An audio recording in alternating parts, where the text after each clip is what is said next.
Remember the clever cooking tricks Grandma used to stretch every meal? Those tricks turned scraps into hearty dinners that fed the whole family. What secrets from her kitchen are we missing today? Breadcrumb extenders for meatloaf was one of the thriftiest ideas to come out of Grandma's kitchen when every penny had to count and every bite had to fill a plate. Instead of relying on a heavy pound of ground beef alone, she mixed in stale bread or finely crushed cracker crumbs that soaked up flavorful juices and held the loaf together beautifully. This not only doubled the servings, but also made the meat taste tender and moist with a texture that seemed almost fancy. Seasoned with herbs, onions, and a splash of milk, the mixture baked into a hearty dinner that nobody guessed was stretched.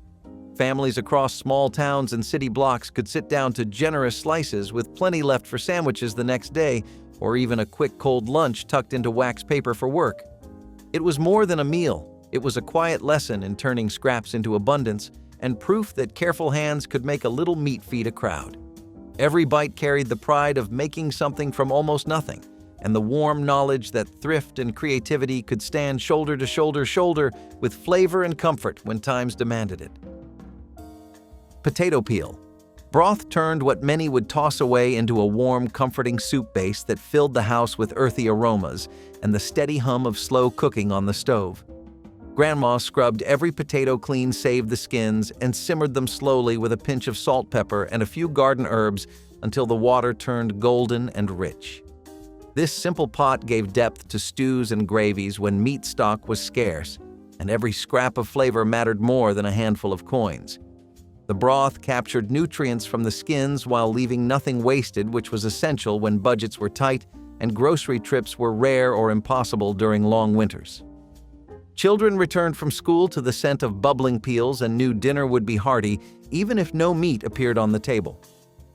Poured over vegetables or used to cook grains, it turned plain ingredients into something memorable and deeply nourishing. Neighbors who tasted it always asked how such a humble start could taste so satisfying, and Grandma would just smile and remind them that patience and care stretched more than any coin could, proving that thrift could taste as rich as plenty. Day-old bread pudding proved that dessert could still grace the table when sugar and butter were limited and every slice of bread counted like gold. Leftover loaves, too dry for sandwiches, were cubed and soaked in a custard of milk eggs and a sprinkle of nutmeg, then baked until the kitchen filled with a sweet toasted scent that drew the entire household. Raisins or chopped apples often found their way into the pan depending on what the pantry offered, and the final pudding emerged golden on top and creamy within, a true transformation of scraps into treasure. Children loved it warm with a drizzle of homemade syrup, while adults savored it cold the next morning with coffee and quiet conversation. Nothing about it felt secondhand, even though it began as scraps that might have gone to the chickens or the compost heap. In times when treats were rare, this pudding turned frugality into celebration, and each bite reminded the family that clever hands could turn the humblest leftovers into a dish worth remembering long after the loaf itself had gone stale, creating memories that lingered far longer than the sweet aroma. Stretching chili with beans became a trusted trick whenever a single pound of meat needed to satisfy a hungry household that gathered around the big pot on a cool evening. Grandma would brown what little beef she had, then pour in jars of home-canned tomatoes, generous scoops of pinto or kidney beans, and handfuls of garden peppers until the pot nearly overflowed with color and promise. The beans absorbed the spices and released their own creamy richness, making the chili thicker and more filling than meat alone ever could while adding protein and heartiness. Served with a wedge of cornbread or a scoop of rice, it warmed everyone from the inside out while leaving plenty for lunch the next day or even for a neighbor who happened to stop by. Friends were often handed a steaming bowl and sent home with a smile because the pot always seemed to stretch just a little further. This dish was proof that economy did not mean sacrifice, and that beans, tomatoes, and a few strong spices could make a meal feel abundant even in lean times, carrying the quiet triumph of making plenty from very little. Double-duty roast chicken was the ultimate lesson in using one bird for nearly a week of dinners without anyone feeling shortchanged. On Sunday, Grandma roasted the chicken with onions, carrots, and herbs, filling the house with aromas that drew every family member to the table. After carving generous slices for the main meal, she carefully saved every bone and leftover scrap.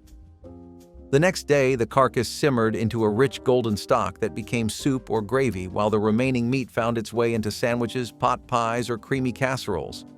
Nothing was wasted, not even the drippings which flavored biscuits and vegetables for days. Each time the family sat down to another variation, they marveled that the same chicken kept giving comfort, night after night. This practice was part art, part discipline, and entirely about love and foresight, turning a single purchase into a string of nourishing memories. Oatmeal. Meat patties brought wholesome grains into the supper spotlight when meat was scarce and appetites were large.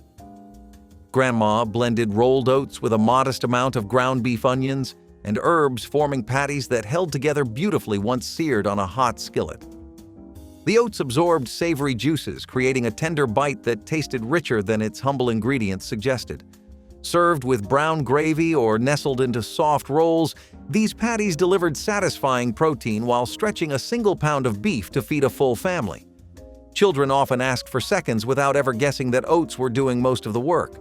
For busy parents, the recipe offered a double reward of lower cost and hearty nutrition.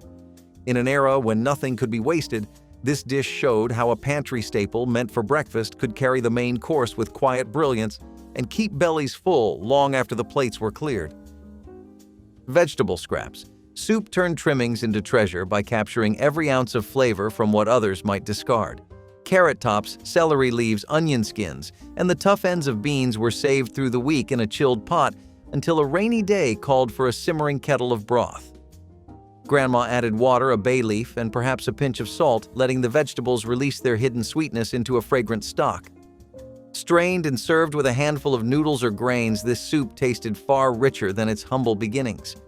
The family learned to see every peel and stem as a promise of another meal rather than waste. Friends who dropped by were always surprised that such depth came from what they would have thrown away. This practice taught frugality, patience, and respect for the harvest while keeping the household well-fed through seasons of scarcity and plenty alike. Milk powder magic was a quiet lifesaver when fresh milk was expensive or hard to find. Grandma kept tins of powdered milk tucked in the pantry, ready to whisk with warm water into a smooth base for baking sauces or morning oatmeal. Its long shelf life meant there was always milk for biscuits, puddings, or creamy gravies even when the dairy delivery failed. Children barely noticed the difference once the milk was cooked into custards or poured over cereal because it tasted just as comforting. This clever staple spared countless trips to the store and stretched the family budget while keeping recipes rich and dependable. It was one of those small kitchen miracles that worked behind the scenes, making every cup of cocoa cake batter or savory sauce possible during tight weeks. Even today, the memory of that dependable tin brings a sense of security and gratitude for the quiet ingenuity it represented. Cabbage stretch stew turned a single pot into a feast by filling it with hearty leaves that softened into silky sweetness as they cooked. Grandma chopped cabbage into generous ribbons and simmered it with potatoes, onions, and just a little meat or smoked bone for flavor. The cabbage released moisture that thickened the broth and carried the seasoning through every bite, making the stew feel far richer than its cost. Served with a slice of homemade bread, it warmed the family through long winters and made even the scarcest pantry look abundant. The scent filled the house, drawing neighbors who often brought their own bowls, hoping for a taste. No one left hungry because the pot always seemed to hold enough for one more serving. This humble dish proved that a simple vegetable could turn a few scraps into a meal worth remembering, and reminded everyone that real comfort often begins with the simplest garden greens. Two-day mashed potatoes showed that yesterday's dinner could become today's favorite without wasting a single spoonful. After Sunday supper, Grandma saved every bit of mashed potato in a cool crock, then mixed the leftovers with a beaten egg flour and a sprinkle of herbs the next evening. She shaped the mixture into small cakes or croquettes and fried them in a hot skillet until golden and crisp outside while remaining fluffy within. Served with gravy or eaten by hand, these potato cakes were eagerly awaited by children who claimed they tasted even better than the original mash. This tradition turned a common side dish into a highlight of the week and taught everyone that leftovers were opportunities, not burdens. Families embraced the ritual, knowing that nothing from the previous meal would go unnoticed or unused. Each bite carried the quiet satisfaction of thrift and the joy of making something delightful from what might otherwise have been forgotten. Cornmeal. Mush breakfast began as a humble morning meal that filled empty stomachs with warmth and simple comfort when groceries were scarce and budgets were tight. Grandma stirred coarse cornmeal into salted water and simmered it until it thickened into a creamy porridge that kept everyone satisfied through long days in the fields or at school. The real genius came the next evening when the chilled leftovers were sliced into neat squares and fried in a hot pan until crisp edges formed and the inside stayed soft. Served with a drizzle of syrup or a spoon of gravy, these golden slices turned one pot of grain into 2 full meals without spending another penny. Children looked forward to the savory crunch, while adults appreciated how a single bag of cornmeal could stretch across the week. The sizzling sound in the skillet and the toasty smell reminded the family that thrift did not mean sacrifice, and that patience always rewarded the careful cook. Eggless mayonnaise cake proved dessert could still be indulgent when eggs were rationed or simply too costly to buy. Grandma whisked together vinegar, baking soda, sugar, and a generous scoop of mayonnaise which provided the moisture and richness eggs normally gave. The batter baked into a tender chocolate cake with a texture so velvety, nobody guessed its secret ingredient. Guests marveled at the depth of flavor, while children asked for second slices, thinking it was the fanciest treat they had ever tasted. This clever recipe turned pantry staples into celebration and showed that a little science and a lot of courage could outwit shortages. The cake became a family legend, baked for birthdays, church suppers, and holiday tables long after times improved because it was that good. It reminded everyone that love and ingenuity were stronger than any ration line and that a missing egg never stood between grandma and a perfect dessert. Rice filler meatballs were the answer when a single pound of meat had to feed a big table without leaving anyone hungry. Grandma mixed cooked rice into seasoned ground beef, forming tender meatballs that held their shape in a bubbling tomato sauce. The rice absorbed the flavors and released gentle starch that made the sauce silky and thick, while adding volume to every bite. Served over noodles or tucked into crusty bread, these meatballs seemed endless and tasted rich enough to rival expensive versions. Children enjoyed the surprise of soft grains inside, while adults admired how a modest pantry staple transformed a small amount of meat into a feast. The dish became a weeknight favorite because it balanced frugality with comfort and never felt like a compromise. Each bite carried the quiet satisfaction of stretching food wisely and the proud memory of a cook who could make plenty from almost nothing at all. Vegetable garden stone soup turned neighborhood generosity into a steaming pot of nourishment on cool evenings when everyone's harvest was thin. Families gathered with baskets of odds and ends, half a cabbage, a handful of beans, a few carrots or onions, and Grandma welcomed them all into one large kettle. As the vegetables simmered together, their flavors mingled into a fragrant broth far richer than any single ingredient. Children chased each other while adults shared stories around the fire, waiting for the soup that belonged to everyone. No one worried about exact measures or missing spices because the real recipe was cooperation and trust. When the ladle finally dipped into the golden liquid, each neighbor left with a warm bowl and a deeper sense of belonging. The meal cost almost nothing, yet fed hearts as much as stomachs, proving that community spirit could turn scraps into a banquet, and that sharing was the most filling ingredient of all. Jarred pickle juice reuse was Grandma's secret weapon for squeezing every drop of flavor from a pantry staple most people poured down the drain. After the last pickle disappeared, she saved the brine to boil small potatoes or to quick marinate carrots, onions, or even sliced cabbage. The salty tang and faint dill turned plain vegetables into lively sides with almost no effort or expense. Sometimes she splashed the brine into salad dressings or stirred it into deviled egg filling for an unexpected spark that guests could never quite name. Each reuse stretched a single jar through multiple meals, proving that nothing in her kitchen was ever truly finished. Children watched in fascination as leftovers transformed with a simple pour and learned that frugality could taste bright and exciting. That reused brine carried memories of summer gardens and winter suppers alike while teaching everyone that flavor often hides in what others throw away. Stale coffee and chocolate cake showed how yesterday's pot of brew could become today's show-stopping dessert without wasting a drop. Grandma cooled the leftover coffee and whisked it into cocoa batter where its slight bitterness deepened the chocolate's richness and balanced the sweetness. The result was a cake so moist and aromatic that neighbors swore it came from a fancy bakery. No one guessed the secret lay in the dregs of the morning pot that might have been discarded. This clever twist kept the household budget steady while elevating an ordinary recipe into something unforgettable. Served plain or with a simple dusting of sugar, it became a Sunday tradition that made even the smallest gathering feel special.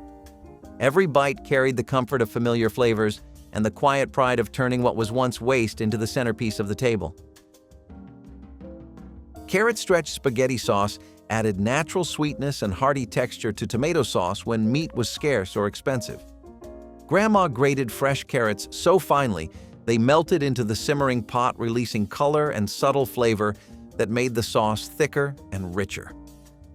The carrots balanced the acidity of tomatoes and reduced the need for extra sugar, while adding valuable nutrition for growing children. Ladled over noodles or spooned onto crusty bread, the sauce tasted vibrant and full even with only a hint of meat or none at all. Family members marveled that such a modest addition could create a sauce as satisfying as any from an Italian restaurant. This simple act of grating carrots stretched both flavor and budget, turning a small harvest into a big meal and proving that vegetables could quietly work the magic usually credited to meat. Every plate served carried a reminder of careful hands and resourceful hearts. Gelatin fruit. Molds with canned juice turned ordinary pantry items into a dessert that looked like it belonged at a holiday banquet. Grandma saved the syrup from canned peaches, pears, or pineapples and used it to flavor homemade gelatin made from unflavored packets and a little sugar. Chilled in bright molds and dotted with slices of fruit, the finished dish sparkled like stained glass on the table. Children loved the wiggly texture and sweet bursts of fruit, while adults admired how such an inexpensive treat could feel so festive. This dessert required no rare ingredients yet impressed guests as much as any bakery confection. It was a small luxury born from thrift and creativity, showing that celebration did not depend on wealth but on imagination. Each shimmering slice reminded the family that joy could be coaxed from even the simplest shelf-stable supplies when someone cared enough to try. Rendered bacon grease. Cooking captured every drop of smoky richness from the breakfast skillet and carried it into meals throughout the week. After frying bacon, Grandma carefully poured the hot drippings into a jar to cool and solidify into a savory fat that replaced butter or oil. She used it to fry potatoes, season green beans, or add depth to cornbread batter, giving everyday dishes a hearty flavor without extra cost. The jar sat proudly by the stove, a reminder that nothing was wasted and that yesterday's breakfast could improve tomorrow's dinner. Friends who tasted her vegetables often asked about the secret ingredient and smiled when they learned it was simple thrift. The aroma of bacon-infused dishes made even plain vegetables appealing to picky children and brought comfort on lean nights. This practice honored the belief that every part of a meal could serve again, proving that flavor and economy often go hand in hand. Split pea and ham bone soup made the most of a holiday ham long after the main feast ended by drawing every ounce of flavor from the leftover bone. Grandma simmered the bone with green split peas, carrots, celery, and onions until the peas softened into a creamy, hearty soup. The marrow and smoky bits of meat released slowly, creating a broth so rich it needed little seasoning beyond salt and pepper. Served with thick slices of bread, it warmed the family through cold evenings and kept hunger at bay for hours. What began as scraps became a dish that felt celebratory in its own right, and neighbors often stopped by when they caught the scent drifting from the kitchen window. This soup demonstrated the art of patience and respect for ingredients, showing that real thrift was also real abundance. Every ladleful told the story of meals that never truly ended and love that lasted well past the holiday itself. Stuffed bell peppers with rice gave Grandma a colorful way to stretch a handful of meat into a full family dinner without anyone noticing the thrift behind it. She halved bright green or red peppers, scooped out the seeds, and filled them with a seasoned mixture of cooked rice, diced vegetables, and just a small amount of ground beef or sausage. The rice absorbed tomato sauce and spices, making every bite satisfying while keeping costs low. Baked slowly until the peppers softened and the filling melded together, the dish emerged fragrant and hearty. Children loved the tender sweetness of the roasted pepper, while adults appreciated how a single skillet of filling could feed a crowd. It was a clever use of garden produce and pantry staples that turned what could have been a meager meal into something special enough for Sunday. Each pepper stood like a little edible bowl of abundance, proving that a careful cook could turn scarcity into celebration night after night. Sweet corn fritters turned leftover kernels from summer suppers into crisp golden cakes that worked for breakfast, lunch, or a quick evening bite. Grandma whisked corn with a simple batter of flour, eggs, and milk, then dropped spoonfuls into a sizzling skillet where they puffed and browned in minutes.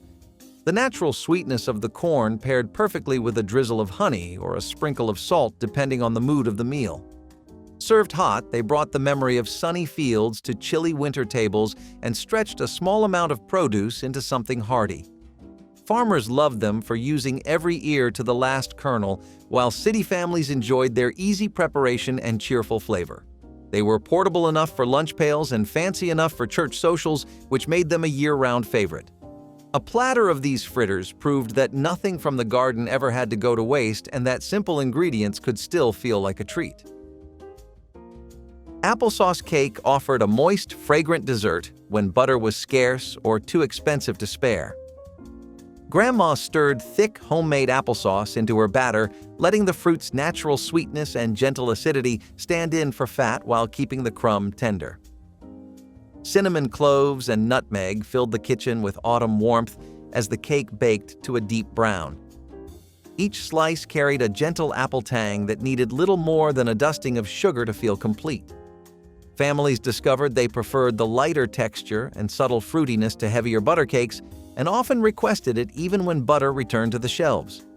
Using apples from backyard trees or local orchards kept costs low and flavor high, which made this cake a symbol of both thrift and abundance.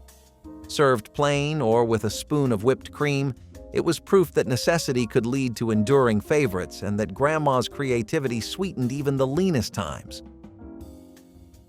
Homemade noodle dough saved trips to the store and delivered comforting bowls of pasta from nothing more than flour, egg, salt, and a little water. Grandma kneaded the dough until smooth, rolled it thin across the floured table, and sliced ribbons by hand with a steady rhythm that children loved to watch. The fresh noodles cooked in minutes and soaked up broth or sauce far better than the packaged kind. During cold winters, they often became the star of chicken soup, turning a modest pot into a meal that felt rich and generous. Making noodles at home cost pennies and turned a simple supper into a family event as everyone joined in to cut or hang strands to dry. The flavor and texture were unmatched, and the satisfaction of creating a staple from scratch gave each serving a special pride. It was a timeless skill passed down through generations, proving that with patience and a rolling pin, a kitchen could rival any shop. Vegetable scrap pickles turned the odds and ends of garden harvests into tangy, crunchy sides that brightened the table all year. Grandma saved cucumber tips, green bean ends, radish tops, and even carrot peels, tucking them into jars with vinegar, water, salt, and a handful of spices. Within a day, the scraps transformed into lively pickles that paired beautifully with sandwiches or hearty stews. This practice meant no part of the harvest went to waste and gave the family a splash of summer flavor during long winters. Children loved sneaking crisp bites straight from the jar, while adults admired the frugality and sparkle they brought to everyday meals. The pickles lasted for weeks in the cool pantry, adding color and tang to plates that might otherwise feel plain. It was a small act of creativity that turned discards into delicacies and reminded everyone that careful hands could make even peelings and stems into something worth savoring.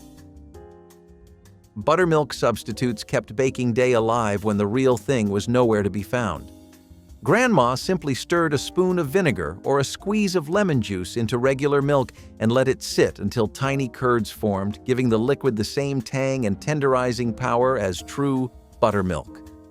Biscuits, pancakes, and cornbread rose high and fluffy as if nothing had changed. This trick saved both time and money, while teaching younger cooks that flexibility in the kitchen mattered more than perfect ingredients. The slight acidity added depth of flavor that some preferred to the original, and many kept using the method even when buttermilk was back in stock. It was a quiet reminder that know-how could outlast shortages and that a clever cook never let the lack of a single item halt a meal. Every golden loaf or tender cake from that mixture carried the taste of ingenuity and the comfort of resourceful tradition. 3 bean-baked beans brought together whatever legumes lingered in the pantry and turned them into a main dish that felt both hearty and celebratory. Grandma mixed navy beans, kidney beans, and pinto beans with onions, molasses, and a hint of mustard, then baked them slowly until the sauce thickened and the beans soaked up every flavor.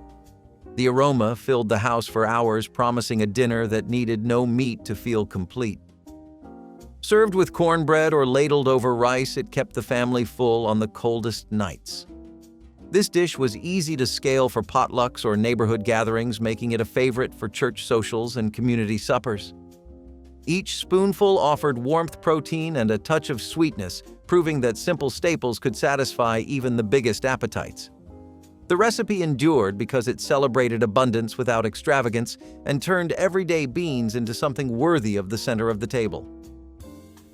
Leftover gravy shepherd's pie transformed yesterday's roast remnants into a brand new dinner that tasted even better the second time around. Grandma layered savory gravy mixed with chopped vegetables and tiny bits of meat beneath a thick blanket of buttery mashed potatoes, then baked it until the top browned and crisped.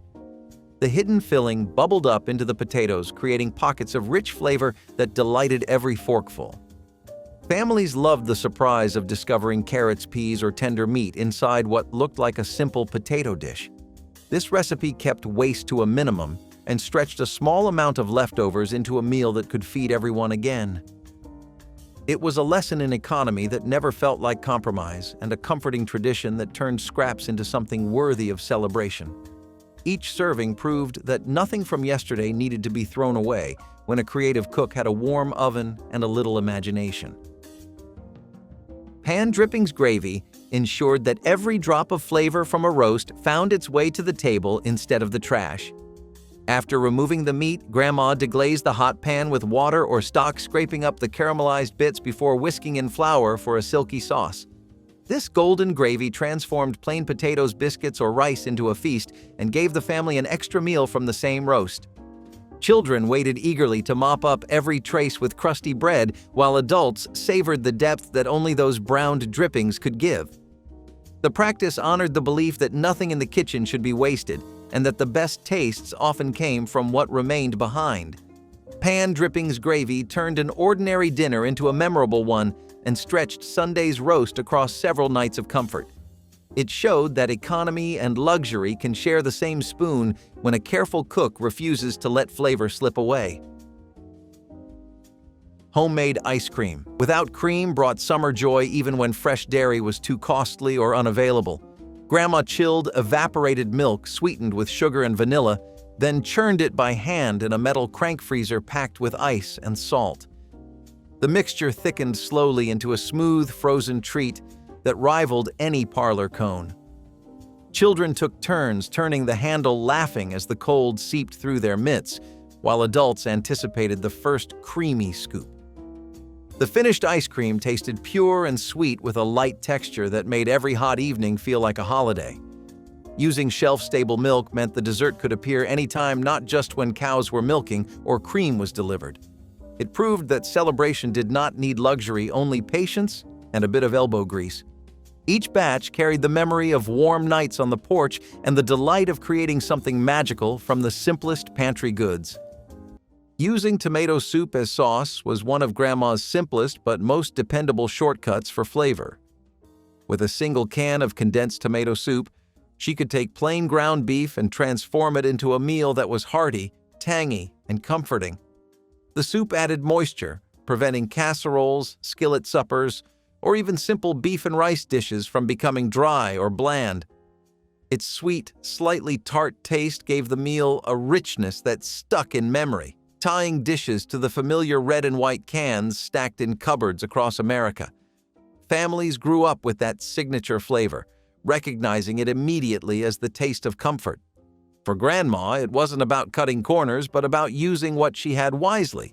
And tomato soup was a pantry item that always delivered. With 1 can and a pound of beef, she could have a hot dinner ready that satisfied everyone at the table. Today, the trick feels nostalgic, but back then it was a piece of kitchen magic built out of practicality and care. Ground beef and peanut butter stew sounds like a dare, but it was actually a smart Depression-era solution that made a quiet return during the 1960s. You browned ground beef with onions, added canned tomatoes, and stirred in a big spoonful of peanut butter. That was it. Somehow, it worked. The peanut butter melted into the stew, giving it a nutty richness and silky texture that made it taste like something much fancier. You could serve it over rice or eat it with bread. Either way, it was filling, affordable, and shockingly good. It came from the tradition of using pantry staples to bulk up basic meals, especially when meat was scarce. Peanut butter added protein, calories, and a hint of sweetness that made the tomato stew feel like something more. Some recipes added beans or chili powder, others kept it simple. This stew was rarely written in official cookbooks. It was passed down through word of mouth or scribbled in the back pages of community newsletters. But for those who remembered it, it was unforgettable. It was the kind of recipe that taught you how to be bold, even in a tiny kitchen. How native chefs made instant trail mix with dried berries and nuts is a perfect example of simple genius meeting real-world survival. Long before colorful packages lined grocery store shelves, Native American communities were gathering handfuls of nature's purest energy foods, drying them carefully under the sun, and combining them into powerful portable meals. Wild berries like chokecherry, elderberry, and wild strawberries were prized for their tartness and nutrition, while nuts like acorns, walnuts, and pine nuts packed a heavy punch of fat and protein. Some tribes even added roasted seeds, puffed grains, or strips of dried meat for extra stamina. The goal was not just taste, but endurance. It was survival in your pocket, designed by thousands of years of knowledge. And while they packed sweetness and strength into every bite, when it came to seasoning savory meals, native chefs turned to another source altogether: wild plants that turned every piece of meat into pure wilderness flavor.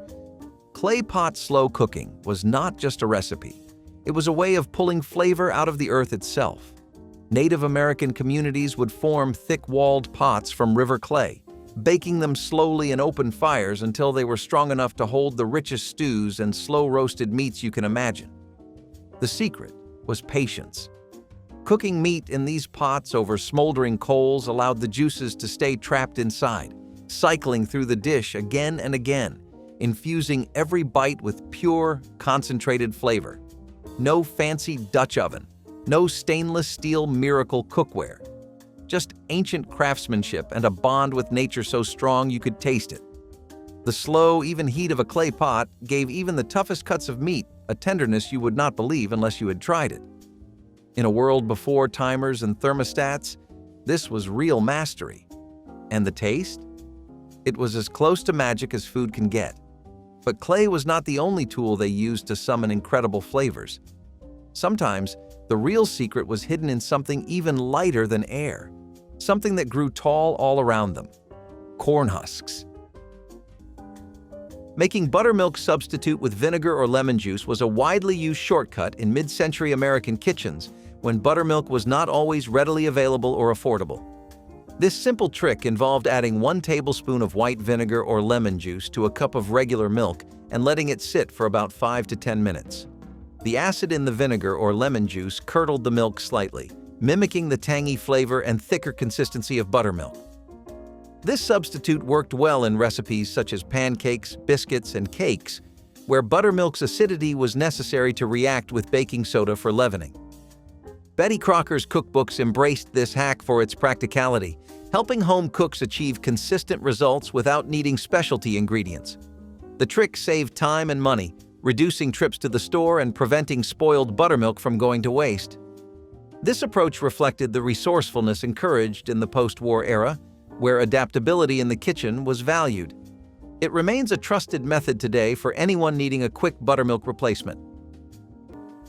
Using wax paper instead of plastic wrap for baking preparation was a versatile and multi-use trick taught by Betty Crocker for layering, wrapping, and preventing sticking in the kitchen. Before plastic wrap became common, cooks used wax paper to separate dough layers, line pans, and cover foods during preparation. Its non-stick surface made it ideal for rolling out pastry or chocolate-covered treats without mess. Wax paper also helped preserve freshness when wrapping baked goods or sandwiches. This practical substitution reflected a time when synthetic plastics were not yet widely accessible or affordable. Its ability to keep ingredients separated and clean while allowing some breathability was invaluable in managing kitchen workflows. Though modern cooks often default to plastic wrap, revisiting wax paper offers a sustainable and effective alternative that echoes classic cooking methods. It also provides a tactile and nostalgic connection to mid-century kitchens where resourcefulness was key. Combining beef with lentils or beans was another trick that showed Grandma's genius for stretching protein. A handful of lentils or a can of beans mixed into ground beef doubled the volume and made meals heartier without doubling the cost. The legumes absorbed flavors beautifully, blending right into chilies, soups, or skillet meals. They also added nutrition, making dishes higher in fiber and protein while lowering the overall cost per serving. Families might not have even noticed they were eating less meat because the meals still tasted full and satisfying. This was a practical solution during times when money or rations were tight, but it was also a healthy one. The result was food that felt abundant, even when it wasn't extravagant. Today, the idea of mixing beans into beef is often promoted as modern, but it has deep roots in kitchens that already mastered the art of balance. For Grandma, it wasn't a trend, it was common sense. Every scoop of beans or lentils meant more mouths fed and fewer worries about running out. It was a lesson in how simplicity and ingenuity could create abundance out of scarcity. Cabbage and beef layer bake was what happened when stuffed cabbage rolls felt like too much effort. Instead of rolling individual leaves, you just chopped the cabbage, browned the beef, and layered everything like a lazy lasagna. Then you poured over tomato sauce and baked it until the whole thing melted into itself. It was tangy, savory, and just the right amount of messy. The breadcrumbs on top gave it crunch, while the cabbage softened underneath like a blanket. This was old country cooking, without the fuss. You could stretch 1 pound of ground beef with half a head of cabbage and still feed 6 people. No special tools, no exotic spices, just tomato, meat, cabbage, and thyme. This bake was especially popular in towns with strong Polish or Russian immigrant roots. It showed up at potlucks, family gatherings, and Tuesday night dinners that needed to be warm and reliable. Sometimes it had rice mixed in, sometimes it had cheese. Either way, it filled the house with a smell that felt like home. You did not need to plate it pretty, just scoop it, serve it, and eat. Roasting root vegetables directly in campfire coals was one of the simplest yet most powerful cooking methods passed down through generations. Without ovens, pots, or fancy tools, native cooks understood that the earth's hidden foods, things like carrots, turnips, onions, and yams, could be transformed into sweet, hearty meals with nothing more than time and fire. Raw roots were buried in the hot, glowing coals of a dying fire, slowly roasting under layers of ash and heat.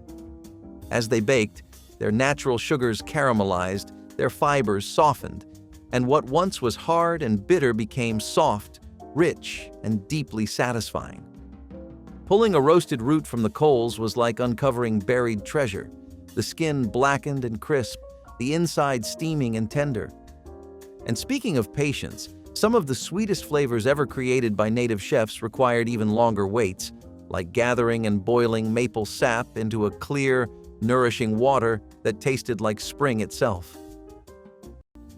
Turning river stones into griddles for perfect flatbreads is one of those ancient tricks so clever it almost feels like a fairy tale.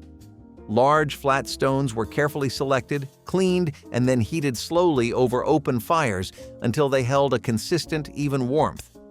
Once hot enough, balls of simple dough, made from cornmeal, acorn flour, or other gathered grains, were slapped down onto the stones. There were no skillets, no pans, just direct, primal cooking at its purest. Even today, traditionalists who practice stone cooking say you can taste the river, the fire, and the earth in every bite. And back then, when every meal needed to last as long as possible, even cooked meat was treated like a precious currency.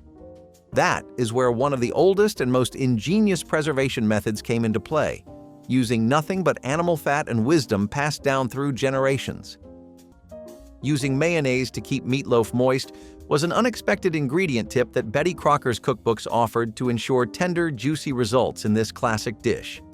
Incorporating mayonnaise into the meat mixture added fat and moisture, preventing the meatloaf from drying out during baking. This simple addition helped maintain a soft texture, enhancing the overall eating experience. The trick was especially helpful in times when leaner cuts of meat were used or when cooks wanted to stretch ingredients without sacrificing quality. Betty Crocker's advice reflected an understanding of ingredient functionality and an innovative approach to improving traditional recipes. This method contributed to meatloaf's reputation as a comforting, reliable meal that families could enjoy regularly. Using mayonnaise in meatloaf demonstrated the mid-century home cook's creativity and willingness to experiment with familiar pantry items. It remains a popular secret for achieving the perfect meatloaf today. Freezing leftover milk in ice cube trays for coffee or baking was a neat storage trick rarely seen today but cherished in vintage kitchens. Rather than wasting unused milk or cream, home cooks poured the extra liquid into ice cube trays and froze it into convenient single-use portions. These cubes could then be popped directly into coffee, hot chocolate, or recipes calling for small amounts of milk without the need to thaw a whole container. Betty Crocker's advice encouraged this practice as a way to reduce spoilage and stretch dairy products, which were often rationed or costly. The trick saved money and prevented the hassle of discarding spoiled milk. Although contemporary refrigeration and packaging make this less common, freezing milk in cubes remains a smart solution for anyone looking to cut waste and have precise portions ready at a moment's notice. It is a testament to simple but effective kitchen resourcefulness. Saving bacon grease for frying beef was one of Grandma's quiet secrets for adding depth to otherwise simple meals. Whenever bacon was cooked, the fat was carefully poured into a tin or jar and kept on the counter or in the fridge. Later, when it came time to brown ground beef, she'd scoop in a spoonful, letting the smoky, savory flavor mingle with the meat. This gave even the plainest beef dishes a richness that couldn't be matched by oil or butter. It wasn't just about taste either. It was about never wasting something that could be used again. Bacon grease was considered liquid gold in many kitchens, and it flavored everything it touched. For ground beef, it was transformative, turning ordinary patties or gravies into meals that tasted indulgent. Today, we often discard bacon drippings without a thought, but back then, this was part of a cycle of cooking that made sure nothing went to waste. It's a trick that not only saved money, but also gave dishes the kind of flavor that sticks in your memory long after the meal is gone. Old-fashioned Johnny Marzetti was not just a dish, it was a whole era in one casserole. Ground beef, elbow macaroni, tomato sauce, and shredded cheese came together to make a meal that never failed to deliver. It started in Ohio, where a restaurant gave it a name, but soon it was all over the Midwest, printed in cookbooks and passed between families. It was made in big metal pans, usually on Sundays or when relatives came over. You browned the beef, stirred in the cooked macaroni, added the sauce, canned or homemade, whatever was available, and topped the whole thing with cheese. Then you baked it until the top browned and bubbled. It was a dish that could sit on a counter for an hour and still be good. It fed a crowd, reheated like a dream, and always reminded you of some aunt or grandma who made it best. Johnny Marzetti was cheap, filling, and dependable. It was also quietly brilliant. With 1 pound of meat and a box of pasta, you had dinner for days. Some people added olives or mushrooms, others kept it plain. What mattered was that it showed up, and it always did. Rock boiling is one of those lost arts that feels almost too wild to be real, but it absolutely was, and it still works today if you know how to do it. Picture this. You have no metal pot, no pan, nothing but a fire, a handful of food, and a riverbank full of stones. Native American cooks would heat large, clean rocks directly in the fire until they were almost glowing, then carefully drop them into hollowed-out bowls made of bark, animal hide, or clay.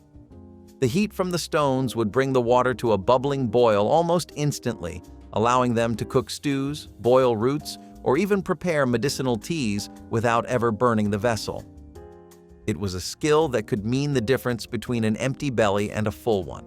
And it was not just functional. It gave the food a subtle mineral richness you cannot replicate any other way.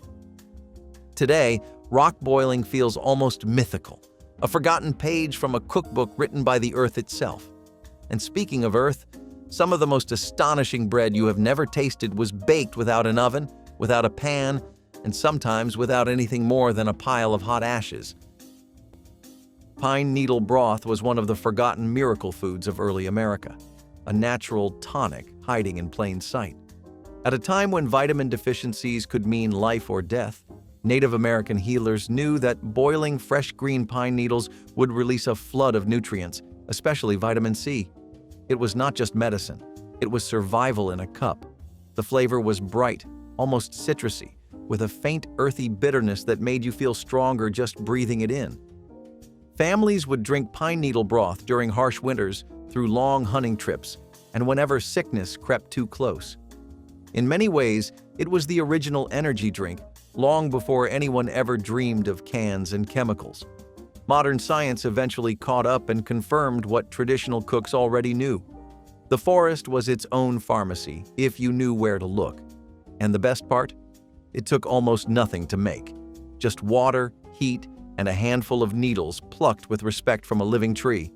But sometimes, even when no pot or pan was available, native chefs found a way to cook hearty, life-saving meals using nothing but stones, fire, and ancient ingenuity. Using waxed paper to roll out pie dough without sticking was a simple hack that made dough handling and transfer easier for home bakers. This method involved placing the dough between two sheets of waxed paper before rolling, preventing it from sticking to the rolling pin or work surface. The waxed paper acted as a non-stick barrier, reducing flour use and keeping the dough moist and pliable. Once rolled out, the dough could be easily lifted and transferred to pie pans without tearing or stretching. Betty Crocker's cookbooks promoted this technique as a way to reduce frustration and mess in mid-century kitchens, especially for novice bakers. The hack improved the overall pie-making process, resulting in better-shaped crusts and less wasted dough. It reflected the period's focus on practical solutions that saved time and improved results in home cooking. Using waxed paper for rolling dough remains a trusted tip for bakers aiming for perfect pastries. Stretching meat with bread or cereal and meatloaf was a frugal mid-century tip that helped bulk up protein dishes affordably without sacrificing flavor or texture. Betty Crocker's recipes frequently included soaking breadcrumbs or crushed cereal in milk or water before mixing them into ground meat. This not only increased the volume of the loaf but also added moisture and tenderness, making the meatloaf go further on a tight budget. The technique was especially popular during the Depression and wartime rationing when meat was expensive and limited. Using pantry staples to extend precious protein allowed families to feed more mouths with less meat, reducing waste while maintaining satisfying meals. This clever hack became a foundation of home cooking for generations and is still taught in some classic recipe collections. Understanding this method reminds modern cooks that frugality and flavor can coexist and that simple ingredients can elevate economical dishes. Binding with evaporated milk was one of those subtle secrets that most people never realized was happening behind the scenes. Canned milk was a pantry staple, always on hand when fresh milk couldn't be counted on, and Grandma knew exactly how to use it to improve ground beef. Adding just a splash into meatloaf or burger mixtures gave the beef a tenderness it wouldn't have otherwise. It softened the texture, made it more cohesive, and added a richness that made the dish taste like more than the sum of its parts. The slightly concentrated flavor of evaporated milk also enhanced seasonings, blending them through the meat in a way that felt balanced and smooth. For many households, it was an invisible step that made the difference between a dense, heavy loaf and one that cut easily and stayed moist. This was a time when nothing in the pantry went ignored. And canned milk was versatile enough to become a secret weapon in savory as well as sweet cooking. Today, we pass by evaporated milk without thinking, but in Grandma's kitchen, it was part of the quiet magic that made ground beef meals taste better than you remembered. Mexican haystack dinner was more of an event than a recipe. It started with a scoop of ground beef cooked in taco seasoning, then layered like a build-your-own buffet. Over a bed of white rice, or crushed corn chips if you had them, you added beef, shredded lettuce, canned olives, chopped tomatoes, grated cheese, and maybe a spoonful of salsa. The result was a towering, crunchy, colorful plate of dinner that let everyone at the table get exactly what they wanted. This dish became popular in the 1970s when families were busy, budgets were tight, and mealtime needed to be both fast and fun. It was a little Tex-Mex, a little potluck, and a whole lot of pantry smarts. You could make the beef ahead of time and let everyone serve themselves. It was casual, flavorful, and endlessly customizable. Even picky eaters got on board. It became a staple in school lunches, church dinners, and Friday night meals that needed zero cleanup. There was no baking, no timing, and no judgment. Just a pile of food that somehow worked together every single time. Haystacks were creative chaos on a plate, and we loved them for it. Clay pot slow cooking was not just a recipe. It was a way of pulling flavor out of the earth itself. Native American communities would form thick-walled pots from river clay, baking them slowly in open fires until they were strong enough to hold the richest stews and slow-roasted meats you can imagine. The secret was patience. Cooking meat in these pots over smoldering coals allowed the juices to stay trapped inside, cycling through the dish again and again, infusing every bite with pure, concentrated flavor. No fancy Dutch oven, no stainless steel miracle cookware. Just ancient craftsmanship and a bond with nature so strong you could taste it. The slow, even heat of a clay pot gave even the toughest cuts of meat a tenderness you would not believe unless you had tried it. In a world before timers and thermostats, this was real mastery. And the taste? It was as close to magic as food can get. But clay was not the only tool they used to summon incredible flavors. Sometimes, the real secret was hidden in something even lighter than air, something that grew tall all around them: corn husks. The original food dehydrators were not made of wires, plastic, or electricity. They were built from nothing but wood, patience, and the heat of the sun itself. Native Americans constructed simple wooden frames, stretching thin strips of meat across them like rough tapestries. Exposed to sunlight and fresh air, the meat would dry slowly, losing its moisture but locking in all the rich, smoky flavor. Sometimes the process was sped up by adding a small, smoldering fire nearby, helping to drive off insects and give the meat an even deeper taste. It was a way of preserving precious food without ice, salt, or chemicals, and the result was nothing short of incredible. Chewy, flavorful strips that could last for weeks or even months. Every bite told a story of the land it came from. Every piece was survival packed into a pocket-sized meal. Jerky might be trendy today, but it started here, with hands stretching meat under a fierce sun and trusting the earth to do the rest. But when it came to sweetening up meals and treats, they had another secret up their sleeves, and it did not involve sugar at all. Reviving wilted lettuce with cold water and a pinch of sugar was a refreshing trick from Betty Crocker's cookbooks to freshen salad greens before serving. The method involved soaking limp lettuce leaves in a bowl of ice-cold water with a small amount of sugar added to the water. The sugar helped to restore crispness and improve flavor, while the cold water rehydrated the leaves, making them firm and appetizing again. This technique was especially useful when lettuce had been stored too long or was slightly past its prime. Reviving greens in this way allowed cooks to reduce waste and ensure salads looked fresh and inviting. The trick reflected the mid-century home cook's resourcefulness and desire to maximize ingredient usability. It also emphasized the importance of texture and presentation in everyday meals. The cold water and sugar soak remains a popular method for restoring crispness to leafy greens in kitchens today.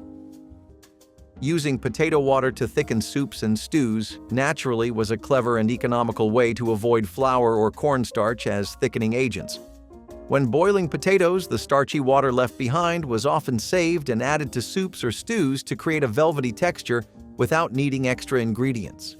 Betty Crocker's recipes encouraged this practice as a resourceful method during times when pantry staples were limited or expensive.